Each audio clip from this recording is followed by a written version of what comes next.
I always believed marriages ended with silence. With tears, maybe, lawyers, divorces, but not with blood-red lipstick smeared on a wine glass in someone else's apartment. My name is Eliza Monroe, 36, luxury interior designer. My life, up until last week, looked like a Pinterest board come to life. My husband, Jonathan Monroe, 42, is the polished, too charming, slightly graying at the temples CEO of a boutique financial firm in Manhattan. He wore Tom Ford like a second skin and lied like it was his native tongue. We'd been married 12 years, 12 very curated, very photogenic, very expensive years. And then there was her. Her name is Tasha Lowell, 28. She's a fitness influencer, the kind with 300,000 followers, six-pack abs, and an inspirational quote for every post. Her Instagram bio reads "just a girl chasing joy." Ironic, considering she was running through my husband's bank account to get there. I caught them the way women always catch men, with intuition sharpened by love and betrayal. Jonathan started working late. Then came the second phone. He claimed it was for clients who can't use regular lines. Please. He was never that interesting. One night, I saw a notification light up on his iPad. He always forgot to log out. It was a calendar reminder. Move-in Friday 7:30 p.m., apartment 1704 345 W 58th. I stared at it for 10 full minutes. I could have screamed. Instead, I baked a pie. It was cherry. Tasha posted once that it was her favorite. Friday came. I dressed deliberately fitted black dress, stiletto heels, a shade of lipstick called Vengeance. I got to apartment 1704 early. The concierge didn't ask questions. I suppose I looked like someone who belonged. The place was already furnished. Cream-colored velvet couches, a white marble kitchen island, and the scent Jonathan's cologne. He'd picked every detail. I ran my hand across the countertop. I'd chosen the same finish for our kitchen 6 years ago. He really had no imagination. I poured a glass of wine and waited. When the door opened, I was sitting on the sofa, legs crossed, wine in hand, and the pie on the counter like a welcome gift. Tasha walked in first, laughing. She froze when she saw me. Jonathan followed. He didn't see me at first. He had his hand on the small of her back. When he looked up, his face drained of color. "Eliza," I stood up slowly. "Honey," I said, "you didn't tell me we were having guests." Tasha backed toward the door. "Oh my God, is this your wife?" I smiled. "Still am, legally." Jonathan took a step forward. "I can explain." I raised my hand. "Don't. Please. Don't insult both of us." There was a long silence. The kind that hurts your ears. Tasha turned and left, muttering something about being lied to. I couldn't care less. My eyes stayed on him. "So this is what love looks like now?" I asked. "Neutral tones and half-rent side pieces?" "Eliza, I didn't mean for it to go this far. That's the problem with cheating, Jonathan. It always goes somewhere." He rubbed his face like he could scrub the guilt off. "You're not mad?" he finally asked. I took a sip of wine. "Mad, Jonathan, I'm furious. But I'm also something else." "What?" "Done." I left him standing there in that over-decorated mausoleum of our marriage, holding nothing but shame and the faint smell of cherries. But as I rode the elevator down, something twisted in my stomach. Because Tasha's reaction wasn't that of a mistress caught by surprise. It was something else, something planned. And that's when I realized I may not be the only one he's been lying to. The next morning, I couldn't shake the feeling. Something about the way Tasha had looked at me, more calculating than remorseful, gnawed at my mind. It didn't sit right. And Jonathan's cold sweat, his tremor of panic, it wasn't just about getting caught. He had feared something deeper. I didn't know it yet, but I was about to unravel a web that went far beyond just a simple affair. I couldn't help myself. I called a private investigator. His name was Rick, a grizzled ex-cop with a 5 o'clock shadow and a no-nonsense attitude. "I'll dig into them both, Eliza. No stone unturned." When Rick called me later that afternoon, I almost didn't answer. The suspense was unbearable. "Eliza," he said, his voice tight, "I've got something for you. You're not going to believe it, but you need to hear it." I was already standing by the window, staring out at the city like it could offer me answers. "What is it?" "The apartment," he started. "It's not Jonathan's." "What?" "It's Tasha's. Her name's on the lease." The words hit me like a slap across the face. My husband, the man I had loved, had bought an apartment for another woman, but it wasn't just for her. Tasha was the one who'd secured it. The one who'd arranged everything, from the furniture to the address, to the entire illusion of being with Jonathan. And Jonathan? He was the pawn, the one who thought he was controlling the situation, when in fact, he was being manipulated by a woman who understood the game far better than he did. That was the twist. The real betrayal wasn't just in the affair. It was in how utterly controlled he was by Tasha. And that realization twisted something inside me. The air in my lungs became thick, suffocating. The more I learned about Tasha through Rick, the more I realized how deep this was. She'd come from nothing, grew up in a broken home, in a town no one had ever heard of. but she'd worked her way up with grit, charm, and an uncanny ability to spot weakness. Her relationship with Jonathan wasn't about love, it was about ambition. And he'd been the perfect mark. It was all a setup. The affair, just the beginning. I sat on the edge of the bed, staring at the phone. Rick's words echoed in my mind, but there was more. The story wasn't over. It was only beginning. I needed to see Jonathan to confront him with this. But I knew it wouldn't be easy. The man I'd married wasn't just a liar, he was a man who had been completely taken in. But I wasn't sure which version of him I wanted to confront more, the one who'd betrayed me or the one who'd been utterly deceived. Either way, I had questions that needed answers. I made my decision. I was going to meet Jonathan. He needed to explain, not because I wanted to forgive him, but because I wanted to understand. And maybe, just maybe, I could expose everything he didn't know about his mistress. The apartment was empty when I arrived. I wasn't surprised. I'd known it was likely Tasha's turf now, a playground for her manipulations. But I didn't expect Jonathan to be so visibly shaken when he arrived moments later. His face was pale, his jaw clenched, his eyes bloodshot. He hadn't slept, I could tell. "Eliza, I swear," he started, his voice hoarse. "Swear what, Jonathan? That you're sorry? Or that you're really as much a victim here as I am?" His eyes darted nervously. "I don't know how to fix this. But I never meant to hurt you. No, you didn't mean to hurt me. You meant to lie. You meant to keep me in the dark while you lived a double life. While you let her control you." "Control me? Tasha doesn't control me, she just gets me. She understands me in ways you can't." That was the moment I realized I wasn't just facing a husband who'd made a mistake. I was facing a man who was terrified of the woman he'd become involved with. A man so desperate for validation that he'd fallen for the trap of someone who'd known exactly how to play him.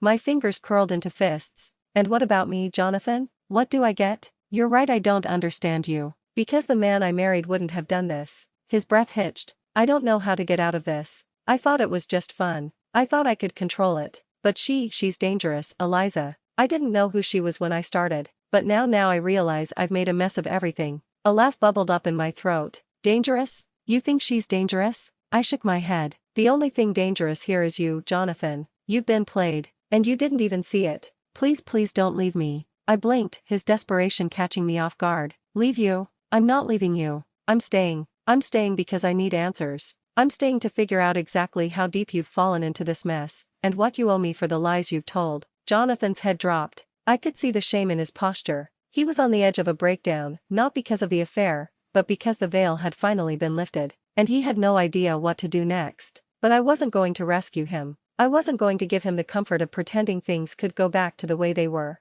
"You don't owe me anything, Jonathan," I said coldly, "except the truth. And you owe me one thing more." "What's that?" "A chance to fix it if you want to. Because right now, I'm done being your backup plan. But if you're serious about this, serious about fixing us, fixing yourself, then we're going to have to take a few steps. And I'm not the one who's going to do the fixing. That's on you." He nodded, too exhausted to argue, too broken to fight back. I turned and walked out of the apartment, leaving Jonathan standing there with nothing but a shattered illusion of control. I had no idea what would happen next. But I knew one thing: the game had just begun. And this time, I was the one who held the cards. 3 days passed. 3 days of silence. No calls. No texts. Just the soft, suffocating quiet that followed a war, and I was in no rush to break the ceasefire. But then, late one night, I heard the knock. It was almost midnight. I was curled up on the velvet couch of our penthouse, my penthouse now, since he hadn't dared return. I opened the door expecting anything: an apology, a confrontation, even begging. I didn't expect Jonathan, in a hoodie and jeans, holding a shoebox full of letters and photographs like some kind of ghost from the past. "Eliza," he said, "I need to talk to you. Please." I stepped aside, wordless. He looked out of place, less polished, more human. It unnerved me. He placed the box on the coffee table and sat across from me like a man awaiting trial. "I've been thinking," he said, "about everything. About us. And her. And what the hell I've done." I didn't speak. Let him bleed. I wanted something I didn't have. Or maybe I was just afraid of losing what I already had. This life. It felt like a performance. Tasha made it feel real again. I know how that sounds. But it's the truth. He opened the box and pulled out a photo, our wedding day. I looked younger, too hopeful. He looked smug. Now, all I saw in his face was fear. "She didn't love me," he said quietly. "She loved what I gave her. The gifts, the status, the access. It wasn't about me. It was about climbing." I narrowed my eyes. "And it took you how long to realize that?" He sighed. "Too long. But the night you showed up, she called me afterward. Said I had to choose. That if I went back to you, she'd release everything. Pictures, messages, Even fake ones she'd made. My stomach twisted. She threatened you. He nodded. She said she'd ruin me. And you. That was the first moment I saw it, not just guilt. Terror. She knew things, Eliza. About my company. About you. She hired someone. I don't even know how she did it. She showed me screenshots of your private emails. She had photos of you at design events, stuff you never posted online. She even mentioned your new assistant, what perfume she wears. Things I didn't even know. My chest felt like it was closing. She was stalking me? I think so. Or she had someone doing it. And I was too stupid to see it. I thought I was in control, but I was just another client. Another stepping stone. I stood, trying to steady my breath. Why are you telling me this now? Because I want to make it right, he said. Not just with you. With everything. I talked to the lawyers. I'm ready to separate the business. Give you your half. I want to come clean, Eliza. I want to fix us. I laughed, then dry, bitter. Fix us? You think this is a renovation? He looked crushed, but I kept going. You betrayed me. Not just by sleeping with her, but by letting her into our lives. By giving her power. And now you want to patch it up with confessions and tears? He leaned forward, eyes pleading. I'm not asking for forgiveness. Not yet. I'm asking for a chance. Just a chance to show you that I remember who we were before this mess. Silence. Finally, I said, you want a chance? Fine. Here's what I want. He looked up, hopeful. I want truth. Total transparency. I want to see every message, every bank statement. I want you to go to therapy. Alone. Twice a week. I want you to tell your parents, your board, everyone who matters. He swallowed. All of that? Yes. And I want you to move into the guest suite. You don't get to come back into our bed, Jonathan. Not yet. Maybe not ever. He nodded slowly. Okay. If that's what it takes. And one more thing, I added. If you lie to me again, even once, I won't just leave. I'll burn your entire world down. His expression turned solemn. I believe you. He meant it. Because he had seen now what I was capable of. That I wasn't the woman who waited quietly at home while her husband built love nests with other women. I was the storm that knocked down the doors.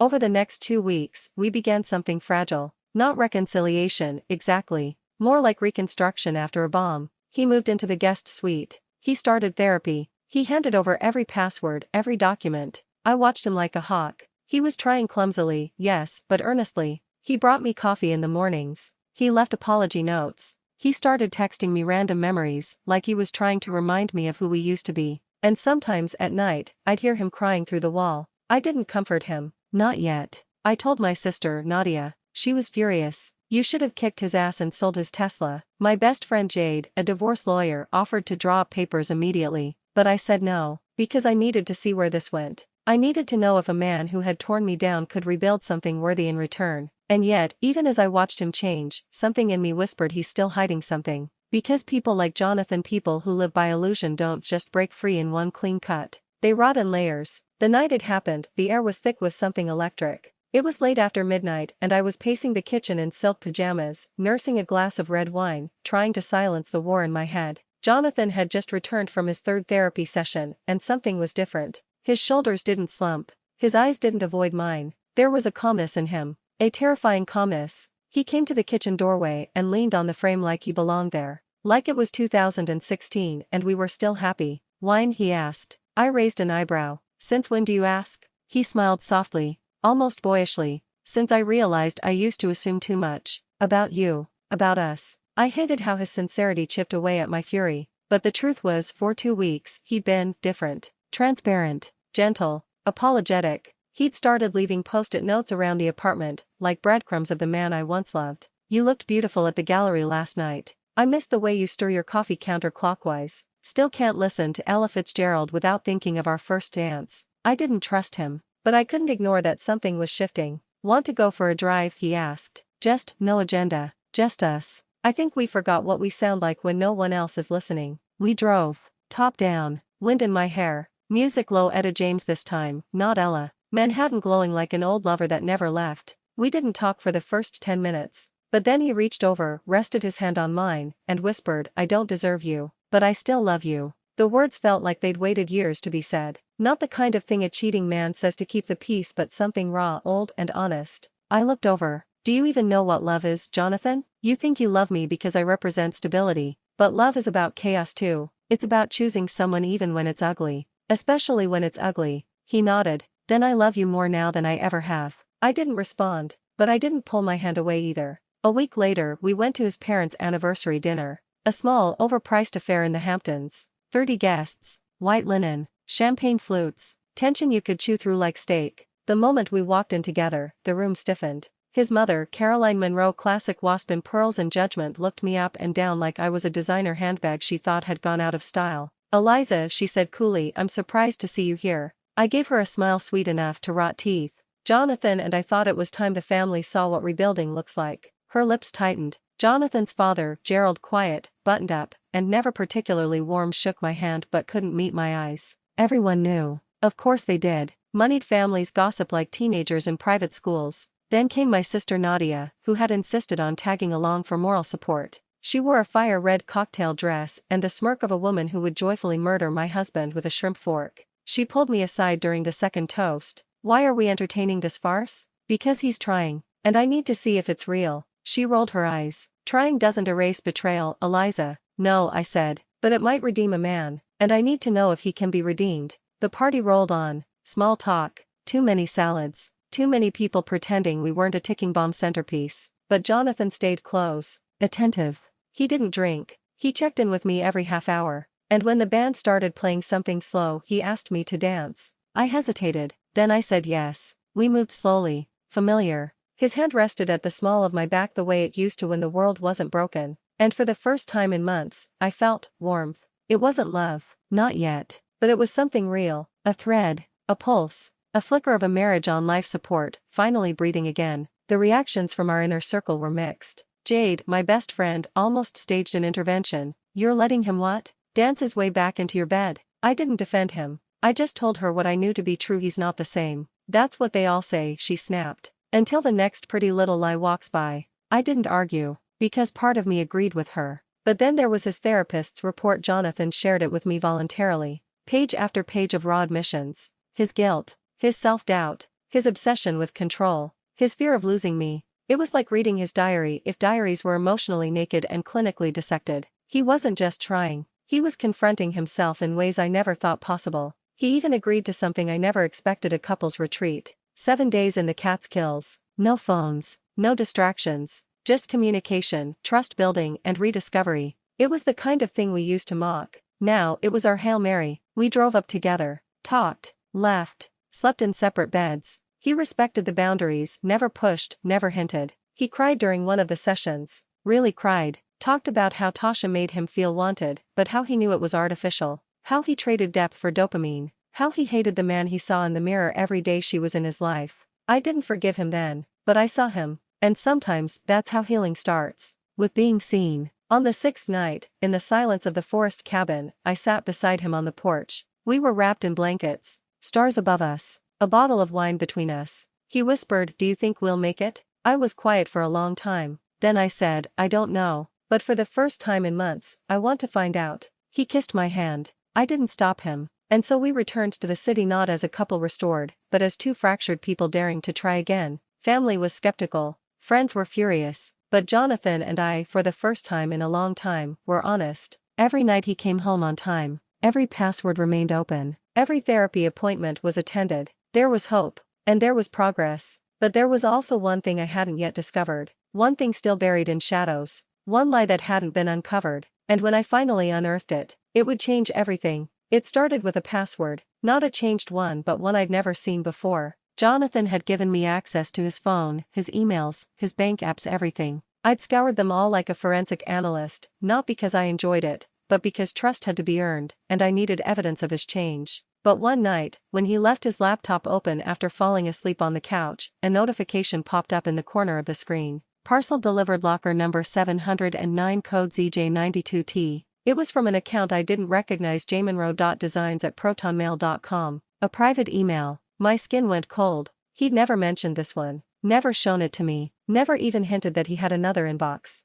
I clicked. Password required. I tried every combination I could think of: birthdays, old pets, inside jokes. Nothing. So I did what any betrayed wife halfway to redemption does when the gut says something's wrong. I went to the expert. "Nadia, give me an hour," she said flatly, "and a coffee, black." She had a contact, a guy named Leon, ex-cybersecurity from some agency she wouldn't name. He owed her favors. Lots of them. Long story. An hour later, I had access. The inbox was minimal. Empty almost. No contacts. Just a few auto-replies, a couple of unread spam messages and one very simple label in the sidebar Sparrow. I clicked it. There they were. 52 emails. Sent over the course of the last 4 weeks. Each one between Jonathan and someone signed only as C. Not Tasha. Someone new. Someone worse. The emails were encrypted end to end, but Leon had software. He bypassed the whole system like a magician with a vendetta. And suddenly I was reading them. Can't wait to see you again. The new loft is almost ready. She's still playing the good wife, but she'll crack eventually. Eliza's smarter than I thought. Slower to trust, but give me a little more time. I'll get her to sign the estate transfer under the foundation fund. Her sister is watching me now. You were right, she's not just a hothead. She's dangerous. We'll need a cleaner exit. The floor tilted. It wasn't just cheating. It was a plan. He was trying to con me. The reconciliation, the therapy, the couple's retreat, all of it was theater. A carefully rehearsed play to lull me into comfort while he moved assets behind my back. But who was C? I scrolled further. My heart stopped. C was Claudia Hart, 33, marketing executive, Ivy League, stunning, sharp, the face of the very firm that had helped Jonathan rebrand after the scandal with Tasha. She was in our home a dozen times, sat at my dining table, complimented my design aesthetic. That bitch. But the twist, she wasn't his lover, she was his partner. They weren't having sex. They were having strategy meetings. And the plan was more monstrous than I imagined. Jonathan had moved over $800K into a private offshore fund under a charity shell that I was co-listed on as honorary founder. He planned to stage a massive PR redemption by donating a historic building to the city under my name, and then sell it privately 6 months later through a silent investor, Claudia's firm. They would split the profits. I would be left with fraud charges. He was going to burn me as his comeback story. I sat in the dark, reading email after email, realization after realization crashing over me like waves made of acid. The affair wasn't emotional this time. It was surgical. Jonathan was weaponizing forgiveness. And I had walked right into it. I didn't cry. I didn't scream. I didn't even wake him up. I just closed the laptop and called Jade. You were right, I said. All of it. He's not a man trying to make it work. He's a con artist in a cashmere disguise. She exhaled. Tell me what you want to do. I stared at Jonathan, asleep on the couch, peaceful as a lamb. I want him to think he's won, I said. And then I want to take everything. The next day I was perfect, smiling, soft-voiced. I made French toast, kissed his cheek, asked about his session. He thought I had finally thawed. He had no idea I knew everything. Over the next week, I played the role of step-forward wife 2.0, curious, affectionate, just vulnerable enough to make him relax. I let him lead, let him make his little speeches about second chances and building an empire again, but this time with roots. I told him I was ready to combine our trusts again. He practically glowed. I knew you'd come around, he whispered one night, brushing my hair back. We're unbreakable, Eliza. Always were. I smiled sweetly, and started writing my plan. By week 2, I had cloned his drives. Spoken with my own legal team, one he didn't know I had. Hired a forensic accountant. Secured documents proving fraud, misappropriation of marital assets, and 3 separate tax violations. And sent everything anonymously to Claudia's firm's compliance department. But the real masterpiece? I applied for a full legal audit of our joint charitable foundation, citing recent mismanagement concerns. Public, documented, non-retractable. Jonathan had no clue. He was too busy booking an international PR trip for the gifted property that was still in my name. I watched him pack the suitcase. I helped him zip it. I kissed him goodbye at the elevator. And when the doors closed, I poured myself a drink, because the next time those doors opened, Jonathan Monroe's life would never be the same. It began on a Wednesday. A stormy, biblical kind of Wednesday, rain streaking the windows like an omen, thunder rolling over Manhattan with all the subtlety of a declaration. I stood in the penthouse kitchen, barefoot, swirling a glass of Barolo, watching the city blink like it had no idea the reckoning brewing inside my walls. Jonathan was gone, off to Geneva for a week-long philanthropic summit. Really, a private gala with Claudia and the elite investors who'd be funding his charity laundering scheme. He left with 2 custom suits, a monogrammed briefcase, and the overconfidence of a man who thought he'd outwitted everyone. He had no idea what was coming, because by then, my plan was already in motion. It didn't start with fury. It started with structure. I didn't want to just hurt him, I wanted to ruin him. Not just emotionally, financially, socially, legally. I wanted to make his entire life unravel like a cheap suit caught on a nail. Step 1: leverage. With the help of my forensic accountant Alexei, a genius with a chip on his shoulder, I built a case so airtight even the IRS would blush. Offshore accounts, shell companies, fake invoices signed by Claudia, property transfers under fabricated charities, and the jewel of the crown, a voice recording of Jonathan from an accidental call to his lawyer, where he admitted to planning the estate fraud, all captured from the Bluetooth in his own car. The man was so smug he didn't even notice when I synced his devices. Redemption arc, my ass, I whispered as I sent a complete dossier to 3 people: the Manhattan DA's office, a Pulitzer-hungry reporter at the Cut, and Claudia's firm's ethics board. Step 2: Claudia. She thought she was untouchable. She thought being the brains behind the operation made her safe. So I fed her lies. I created a fake trail suggesting Jonathan was siphoning her portion of the money into a new offshore account in Singapore. Then I had Alexei send her an anonymous file containing fabricated but convincing proof: shell transfers, her forged signature, even a doctored email exchange suggesting Jonathan planned to dump her once the deal closed and blame her for the audit. And just to light the fuse, I had Nadia call her, pretending to be an anonymous whistleblower from within Claudia's own firm. Ask yourself, Nadia purred on the phone, why he suddenly needed a second offshore accountant last month. Check your books, Claudia. You're being played. Claudia cracked. By Friday she'd fired off panicked emails to her board, locked down her accounts, and was demanding a private meeting with Jonathan in Geneva. I watched it all unfold from my laptop like a symphony. Step 3: Exposure. While he was in Switzerland, rubbing elbows and sipping $600 wine, the Peace-Eyed Commission dropped on the Cut front page. The house of cards behind Manhattan's golden couple Eliza Monroe speaks out. I gave them just enough to start a fire: quotes about betrayal, evidence of the offshore fraud, details about the fake charity gift, the deception during our supposed reconciliation. I let them photograph me in our apartment, framed by skyline and stormlight, the perfect image of a woman scorned but standing tall. I didn't mention the revenge. That part was still cooking. By Sunday it was chaos. The foundation's board called an emergency meeting. Jonathan's PR firm dropped him. Claudia was subpoenaed. And the best part? Jonathan had no idea yet.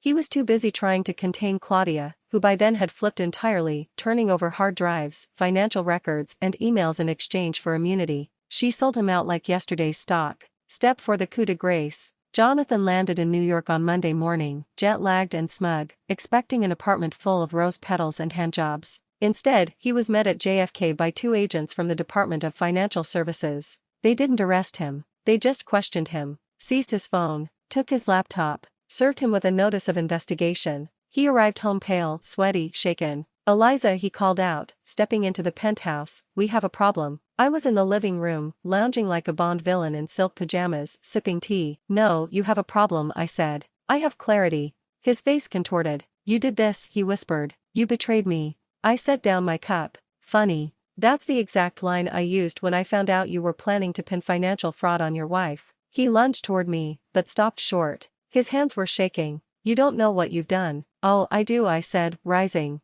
"I've done what you never expected. I matched your game, move for move, lie for lie, scheme for scheme, and now I win." He tried to bluff, claimed it was a misunderstanding, claimed he was the victim, that Claudia tricked him. So I played the voicemail, the one where he said, "If she signs the estate transfer, I'll give Claudia her cut and ghost both of them." He went silent, just stood there, exposed, humiliated, powerless. "I loved you," he said, finally, quiet, almost childlike. "No," I said, "you loved owning me." He left that night, didn't pack, didn't speak, just walked out into the rain, a ghost of the man he used to pretend to be. But I wasn't done. I sold the penthouse, donated every cent of his half of the proceeds to the real charity he tried to exploit, set up a scholarship in the name of every woman who had ever been lied to and gaslit by a man with too much charm and too many secrets. And I took a sabbatical, 2 months in Paris, 3 in Morocco, 1 in Kyoto. Everywhere I went, I left breadcrumbs of a woman reborn,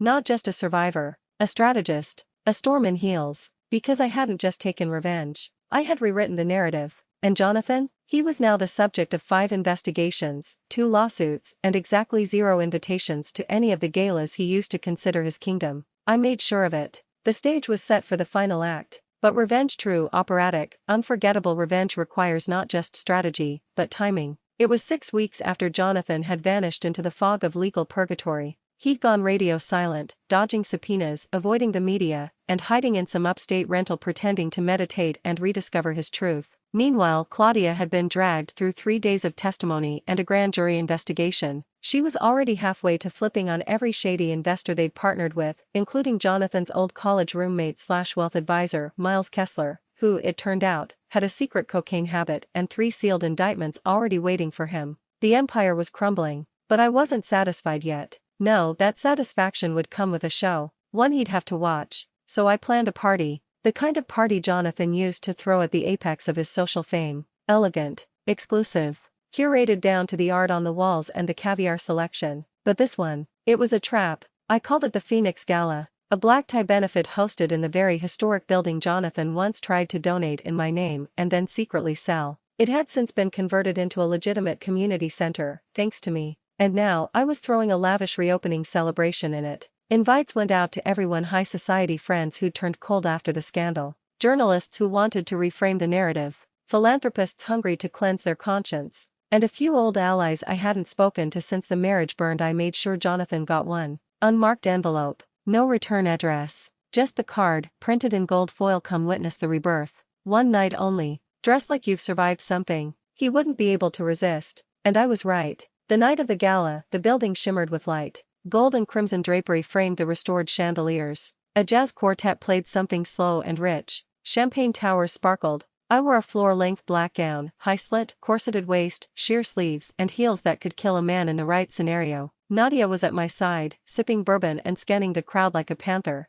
"You think he'll show?" she asked. "Oh, he's already here," I said, watching the side door. Right on cue, there he was. Jonathan Monroe, once the king of this world. Now pale, thinner, unshaven, with eyes darting behind tinted glasses and an off-the-rack tux that screamed pawn shop. He moved like a man checking for exits. The room quieted when they noticed him. There was no warm greeting, just stares, whispers. Someone snorted champagne out their nose. He tried to approach me. "Can we talk?" he said, like this was some high school reunion. I smiled. "Of course," I said sweetly. "Step into the light." I led him to the center of the room. The room darkened. The string quartet stopped. Spotlights hit the marble steps, and a podium rose. I took the mic. "Ladies and gentlemen," I said, "thank you for coming to celebrate the rebirth of the Phoenix Foundation. A space meant to uplift, to heal, and to remind us that we are the authors of our own redemption." I locked eyes with Jonathan. "I'd like to share a story tonight. About a woman who believed in love, in second chances, in building something that would last forever,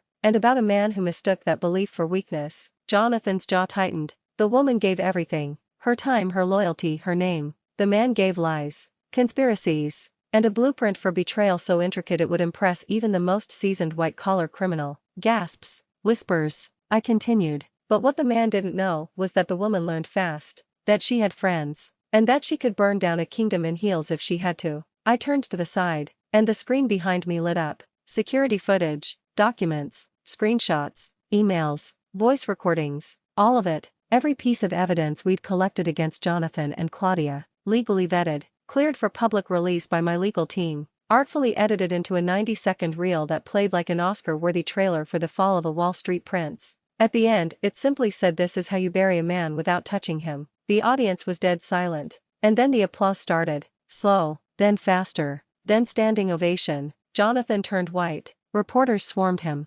Flashes. Microphones. "Jonathan, is it true you falsified the donation paperwork? Did you plan to offshore Eliza's family trust? What do you have to say to the community you pretended to serve?" He bolted, full sprint, out the doors, into the night, and I stood at the podium, wine glass in hand, watching the door swing slowly shut behind him. The days that followed were glorious. Articles flooded in the Widow of Manhattan how Eliza Monroe outwitted a king. Talk shows called me a mastermind. Reddit labeled me the real-life Gone Girl, but feminist. I had offers for book deals, speaking engagements, a documentary in pre-production. But best of all, the community center had a full roster of classes within weeks. Young girls learning financial literacy, single moms taking business coaching, immigrant women launching their own start UPS. They called it Eliza's house now. And Jonathan? The feds finally indicted him. 3 counts of wire fraud, 2 of conspiracy, 1 charge so obscure it took 2 lawyers to explain it to me. He took a plea. No prison yet, but he was broke, blacklisted, barred from running any foundation ever again. Claudia had gone full state's witness. Even Miles turned on him. His parents stopped returning his calls. And when he reached out to me, one last time via a handwritten letter begging me to speak on his behalf during sentencing, I sent it back, unopened, with a single sticky note attached: "This phoenix doesn't fly backward." The dust settled slowly. Not like in the movies, where revenge ends in explosions and fade to black moments. No, this was more like the gentle hiss after a bomb, everything scorched, but eerily quiet. That silence, where people finally stop whispering and start wondering. And I became a myth. Eliza Monroe, the woman who burned her husband's empire to the ground with a smile and a perfect blowout. Every time I left the house, someone approached me. The barista at Café Remy handed me my cortado and whispered, "You're my Roman Empire." A stranger on the subway left me a note, "Thank you. I left my own Jonathan last night." Even my old therapist, Dr. Brenner, who once warned me I was too emotionally dependent on outcomes, sent flowers and a card that said, "Outcome achieved." I didn't just win, I shifted the narrative. But winning comes with aftershocks. Not all of them are clean, because what people don't tell you is that even when the villain is destroyed, some ashes still get caught in your lungs. Take my family, for example. My sister Chloe, 35, graphic designer, sarcasm incarnate, had gone full ride or die during the scandal. She helped edit the gala footage and coined the phrase "branding is downfall." But afterward, she sat me down on the floor of her Brooklyn loft and said, "You know you're never going to love like that again, right?" And I looked her dead in the eye and said, "Good." Then there was my mother. Sweet, weary, old money Adelaide Monroe, who cried the day I married Jonathan and cried again when she saw his name in Forbes under Fallen Titans. But she surprised me. "I never liked him," she said one afternoon, while sipping martinis in the garden. "Too polished, too pretty. Men like that are usually either cheating or borrowing money, sometimes both." And then she added with an approving nod, "But I do like your vengeance style. Very Catherine de Medici." It was almost touching. Almost. My social life, which had been a wasteland during Jonathan's rise and a minefield during our fall, became oddly glittering again. But I changed the rules. I no longer dined with people who'd ghosted me when he was accused. I deleted all the fair weather just checking in texts. I kept a small circle: Nadia, Chloe, Alexei, my brilliant accountant turned co-conspirator, and a new friend, Carmen, a divorce attorney I met at a panel on financial abuse, who had razor-sharp wit and a Chanel obsession to match mine. We called ourselves the Guillotine Girls. We met once a month, ate oysters, shared horror stories, helped women plot their exits, their comebacks, and their rebrands. I didn't charge for it. It was therapy by firelight. As for Jonathan, his sentencing hearing was anticlimactic. A brief public statement, a stiff apology, probation, asset forfeiture, lifetime ban from any charitable organization. When he looked at me in the courtroom, his eyes were hollow, not angry, not even remorseful, just tired. He was done, and he knew it. Afterward, he tried again, one last olive branch. A letter delivered by hand with no envelope. Just 2 words on thick paper stock: "Remember us?" I burned it in my fireplace and opened a bottle of vintage champagne with Nadia. "No," I said, holding the flame up to the curling paper. "I remember me." Then there was Claudia. She disappeared from public life entirely after testifying. Rumor had it she moved to Portugal, opened a yoga retreat, and legally changed her name. I didn't blame her. She wasn't the first woman to fall in love with a monster and become one by proximity. Just the latest. But here's the twist: I didn't hate her anymore. Pity crept in. Eventually, detachment. We were both chess pieces in Jonathan's kingdom once. I just happened to become the queen. The real surprise came 6 months later. I was at a fundraiser for survivors of high-control relationships when a woman approached me. Young, 23, nervous, wide eyes and trembling hands. She asked if I was Eliza Monroe. I said yes. She looked down, then said, "He did it to me too. Not Jonathan, another man. Same script, same lies." And then she said, "But your story gave me a roadmap." That night, I went home and started writing. For real, not articles, not interviews. A book. Scorched what they burned, and what I built from the ashes. A hybrid memoir and tactical guide for women navigating betrayal, gaslighting, and empire-level heartbreak. A love letter to fury. A blueprint for rebirth. The publishing world went feral. By the time it hit shelves, it had a wait list. Within weeks, I was back on the talk show circuit, but this time not as the wife of or the scorned icon. Just me. Unflinching. Unapologetic. Free. People asked if I would ever marry again. I laughed. "I might marry myself," I said. "We're in a very committed partnership." And maybe I was. With myself. With justice. With the quiet power of knowing that survival is not the end of the story, it's the beginning of a better one. 1 year later, I stood on the balcony of my new apartment in Lisbon, high up, wind in my hair, glass of sangria in hand, and smiled at the sunset. I had no husband, no enemies, no lies buzzing in the air like flies, just the calm satisfaction of a war won with elegance. And the knowledge that should anyone ever try to cross me again, I wouldn't rise from the ashes. I'd set the fire first.